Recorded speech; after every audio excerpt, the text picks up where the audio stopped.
আজকে আমরা আলোচনা করব এইচএসসি 2025 শিক্ষার্থীরা যারা ইংরেজি সেকেন্ড পেপার অথবা ফার্স্ট পেপার আমরা ইংরেজি নিয়ে আমরা আলোচনা করব। আমরা দেখি যে আমাদের স্টোরি নামে একটা আইটেম আসে পরীক্ষা হলে ইংরেজিতে। তো স্টোরি সম্পর্কে আমাদের যে একটা জিনিস বিষয় হচ্ছে যে আমরা যদি খেয়াল করে দেখি যে আমরা অনেকে দেখা যায় যে স্টোরি অনেকগুলো শেখা যায়, অনেক স্টোরি শেখার পরে দেখা যায় স্টোরি কমন পড়ে না, যার কারণে আমরা স্টোরি পারি না। তো এত স্টোরি শেখা আমাদের পক্ষে সম্ভব না, কারণ এত স্টোরি দেওয়া থাকলে আমরা কয়টা স্টোরি শিখবো? এত স্টোরি শিখলে দেখা যায় স্টোরি মনে থাকে না। স্টোরি সম্পর্কে আমাদের যে ধারণা যেটা হচ্ছে যে আমরা দেখা যায় যে কেউ 15টা, কেউ 20টা, কেউ 25টা স্টোরি শিখে যায়। শিখে যাওয়ার পরে দেখা যায় যে গল্পটা আসে আননোন সম্পর্কে, কোনো একটা মানুষ সম্পর্কে আসে গল্পটা, যার কারণে আমরা দেখা যায় সেটা পাই না।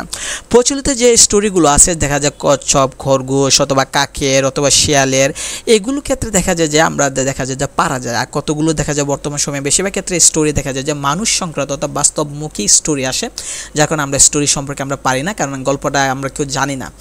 তো এই কারণে আমরা এমন একটা একটা ফরম্যাট শিখবো যে একটা ফরম্যাট শিখলে পৃথিবীর ইতিহাসে অর্থাৎ বাংলাদেশের ইন্টারের বা এইচএসসি বোর্ডে যে কোনো ধরনের গল্প আপনারা সহজে পারবেন।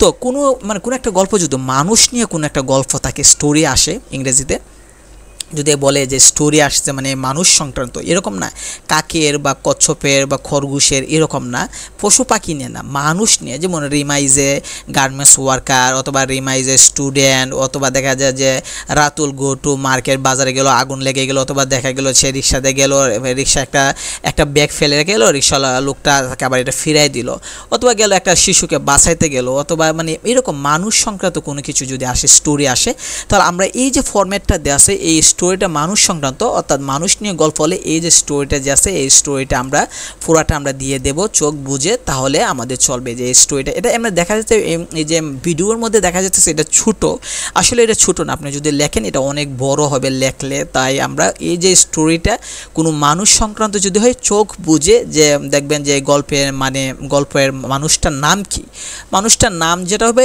এই শূন্যস্থানে ওই নামটা বসিয়ে দিবেন, আর বাকিগুলো পুরাটা হুবহু দেখে আপনারা এটা মুখস্থ শিখে হুবহু লিখে ফেলবেন।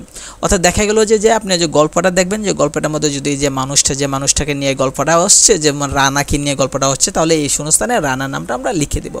আর একটা জিনিস খেয়াল রাখবেন, এখানে দেখেন আমরা হি ইউজ করছি। হি ছেলে বোঝালে হি, আর মেয়ে বোঝালে সি। তো যদি মনে করেন যে গল্পটা কোনো ছেলেকে নিয়ে হয় তাহলে হি দিবেন, আর যদি কোনো মেয়েকে নিয়ে গল্পটা হয়, যেমন মিনা হইলো বা রিমা হইলো, তাহলে আমরা হি এর জায়গাতে আমরা সি বসাই দেবো, এতটুকুই কাজ।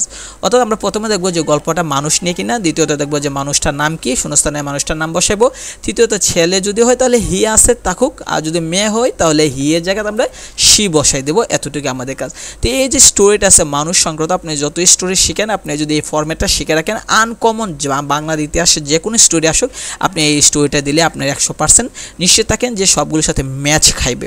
তো এই স্টোরিটা আপনি শিখে নিতে পারেন। এর পিডিএফটা আমরা কমেন্টে অথবা ডেসক্রিপশন বক্সে দেওয়া হবে, ওইখান থেকে আপনারা এটা ডাউনলোড করে শিখতে পারেন।